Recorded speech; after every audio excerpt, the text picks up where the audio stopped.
I want to bring up the author of Apollyon Rising 2012, the forthcoming book, Forbidden Gates, president of Raiders News Network, and many other projects in the works, Tom Horn.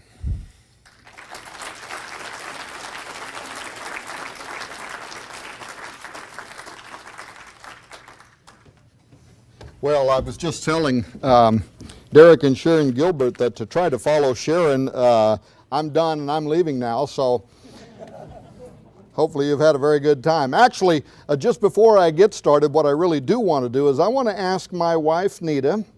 You might know her as the Pied Piper of ponies.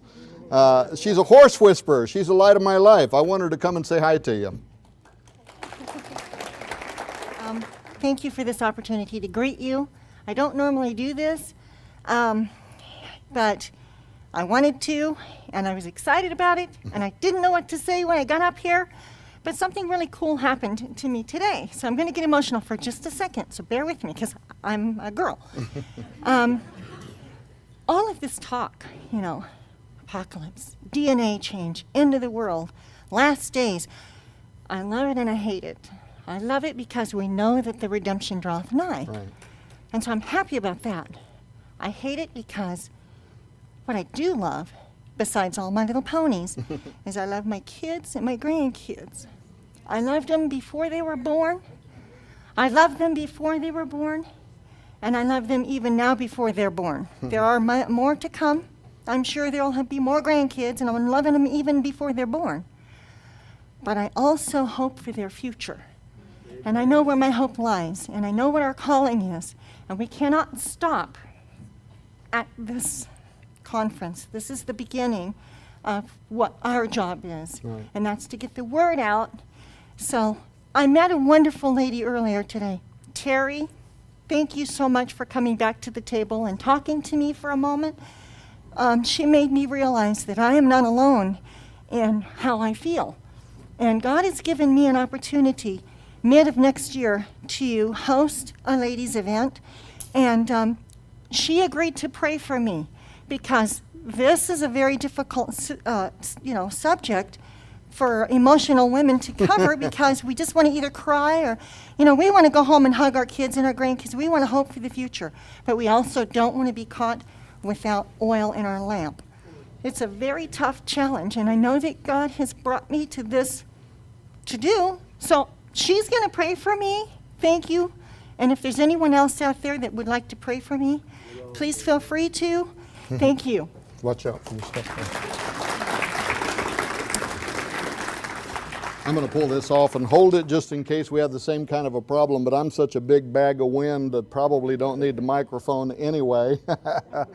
Oh, I have to say, following Jeffrey Ratt and Russ Dizdar and Derek and Sharon Gilbert and Sharon's presentation a moment ago. Now what have I got to do?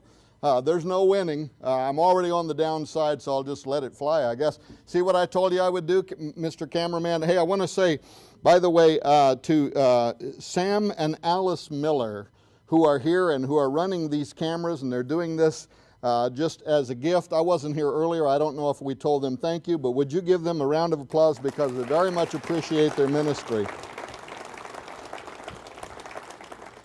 One other thing, as I was listening to Sharon Gilbert's presentation, if you have not read her book, The Armageddon Strain, you should do so because you will be amazed how this book was written some years ago, but it is actually unfolding before our eyes right now in terms of how technology has finally caught up to her potential vision of some years ago. It's a scary vision. It's going to scare people like my wife, but maybe it'll also help us to get on our knees and pray about the future and also to get involved.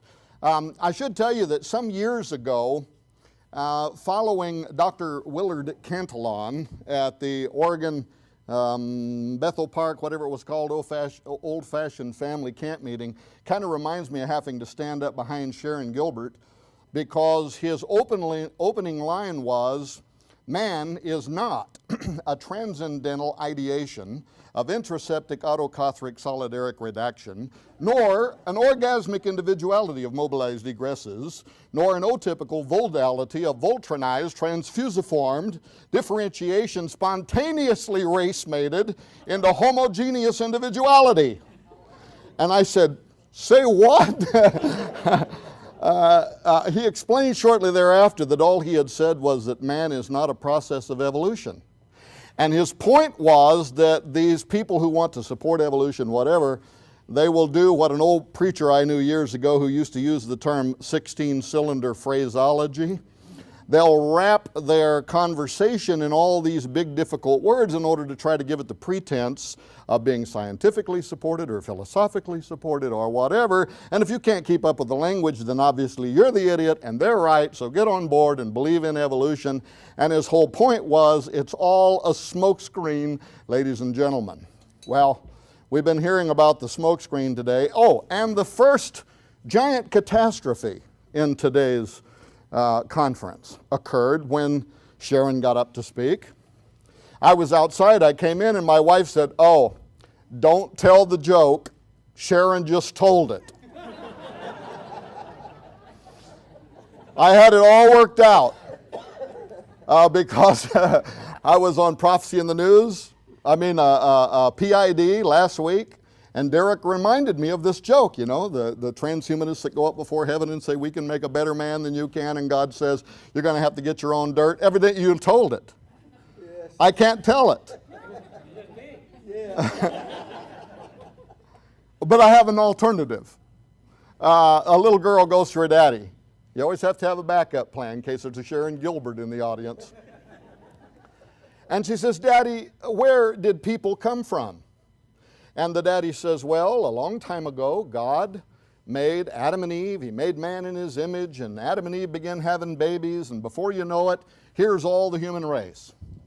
So she waited a couple of days, and she went to her mommy. And she said, "Mommy, where did people come from?" And the mommy said, "Well, a long time ago, there were monkeys, and people evolved from the monkeys." Well, that confused her. So she went back to her daddy, and she said, "Daddy, you said that God made man in his image, and that's where everybody came from. Mommy says that they descended from the apes." And he said, "Well, it's really, it's simple, honey. I was telling you about my side of the family, and she was telling you about hers."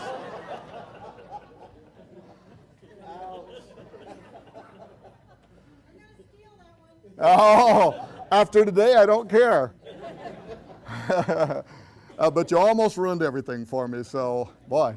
But now, the funny thing about that is, that's not really quite so funny, is that seriously, folks, transhumanism intends to blend monkeys, apes, synthetic life forms with humanity before the end of this century. And that is a fact. That's not just a fringe fact. That's a National Science Foundation report fact. That's a DARPA fact. That's a U.S. intelligence fact.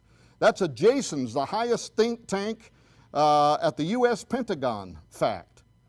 And many of them are pointing towards the year 2012, but maybe we'll get to that in just a moment.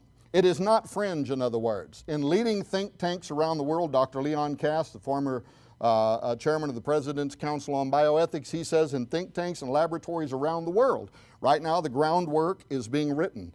The design, if you will, is being drafted, by which the rest of us are going to get in line or get out of the way or potentially be considered the enemies of progress. And I may say something about that in a few minutes too, if you've been following anything over at Raiders News Network and some of the attacks upon me recently, but maybe we'll talk about that in just a moment. I would venture to say that right here in Ohio, and oh, by the way, I was a preacher for 25 years, and what my body is wanting to do is walk across the stage and, you know, but I'm trying to have pity upon the poor cameraman and stay here. He's telling me he don't care, but he does not know the speed he would need on that camera to keep up with me. I mean, I was an old-fashioned preacher of the Russ Dizdar type. You know, we get to go and we leap pretty high and shout pretty loud, but it's the message at the end of the day that matters, right, Russ? I would venture to say that right here in Ohio, the average Ohioan has no clue. Now, maybe inside these walls you do, but in this state, most of them do not know that in 2006, right here in Ohio, Case Law School in Cleveland, Ohio, was the recipient of a $773,000 Department of Health, the largest U.S. agency that gives grants for research related to health issues, received $773,000. In fact, I have their press release right here. This is from Case Law School. Case Law School received $773,000 NIH grant to develop guidelines for what? For genetic enhancement research.